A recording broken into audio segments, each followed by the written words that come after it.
Bienvenue dans cette vidéo, j'espère que vous allez tous très bien. Aujourd'hui, ce n'est pas une info mais un tas d'infos qu'on a sur la saison 3. Elle arrive d'ailleurs très bientôt et on parlera de son changement de date dans la prochaine vidéo. Donc abonne-toi pour ne rien louper. On commence avec 3 images qui nous ont été révélées. Attention, ces images sont très spoilers.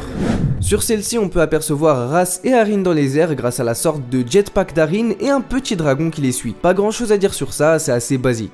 Ensuite, on a Arin et Sora dans le royaume des ténèbres avec 2 squelettes, donc un retour assez improbable mais sûrement rempli de révélations. Dites-nous d'ailleurs vos théories sur ces 3 images et vos attentes en commentaire. Et enfin, sur la 3ème, on voit Jay, ou plutôt Rogue, au monastère avec les ninjas et Ryu, et il a l'air assez confus. D'ailleurs, il a une nouvelle coupe de cheveux, vous l'aimez bien ? Voilà pour les images, maintenant on passe aux 3 premières descriptions de la saison 3. Épisode 1, Sora essaye de se distraire de la disparition d'Arin en préparant des tartes, tandis que Zane trouve un indice sur leur ami disparu. Lors de leur recherche, ils tombent sur une marionnette dangereuse mais familière. Pendant ce temps, Kai, Nya et Brazera, en quête de Jay, ravivent d'anciennes rancunes. De leur côté, les redoutables 5 bannis révèlent la source de leur pouvoir. Épisode 2, Arin prend soin de Ras et poursuit son entraînement. Toujours à la recherche d'Arin, les ninjas se séparent. Lloyd, Sora, Frak et Ryu explorent une grotte qui s'effondre sur eux. Ils sont sauvés par un groupe amical de dragoniens qui leur apprennent qu'ils ont vu Arin se diriger vers les forêts du sud. Les ninjas s'y rendent mais se retrouvent face à un vieil ennemi, un cyclope. Sora le déjoue habilement, permettant ainsi de triompher et de libérer des chasseurs de dragons captifs. Et épisode 3, les blessures de Ras deviennent mortelles, obligeant Arin à entreprendre un dangereux voyage au royaume des fantômes pour récupérer un élixir de guérison. Au cours de sa quête, Arin rencontre Moro qui l'aide à traverser le royaume en toute sécurité. Pendant ce temps, à Ninjago, Kai tente de ramener Jay en exploitant sa faiblesse,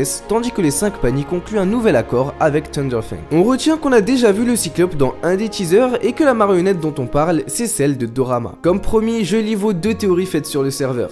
Actuellement, on pourrait penser que Ras demanderait à Arin de faire semblant de revenir parmi les ninjas. Premier point, pourquoi? Parce que Ras pourrait vouloir une nouvelle armée, les squelettes. Ainsi, Arin ferait semblant de convaincre les ninjas que les squelettes pourraient les aider, mais il finirait par se rendre compte que ses amis lui manquent. Concernant Jay, je supposerais qu'il soit revenu parmi les ninjas après avoir été trahi par Moro. Deuxième point, pourquoi? Jay reverrait Moro, mais ce dernier le trahirait lors de l'attaque contre Ras et Arin, comme on a pu le voir dans le trailer. Alors Jay rejoindrait les ninjas pour se venger. Merci à toi, Sensei. Franchement, j'aime bien ta théorie, elle a dû être beaucoup réfléchi.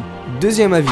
Premièrement, c'est quoi cette coupe de cheveux de Jay? Deuxièmement, les 2 squelettes, désolé si j'ai oublié leur nom, ont changé physiquement, c'est bizarre. Je pense qu'Arin et Sora vont s'inspirer de leur amitié. Troisièmement, Arin est passé de Batman à Superman, du grappin aux ailes. Si toi aussi tu veux voir tes avis et tes théories en vidéo, rejoins le serveur Discord en commentaire épinglé. N'hésite pas à nous laisser un like, on vise les 1500 likes sous cette vidéo, on sait tous que c'est faisable. Moi je vous dis à bientôt et ne ratez pas la prochaine vidéo.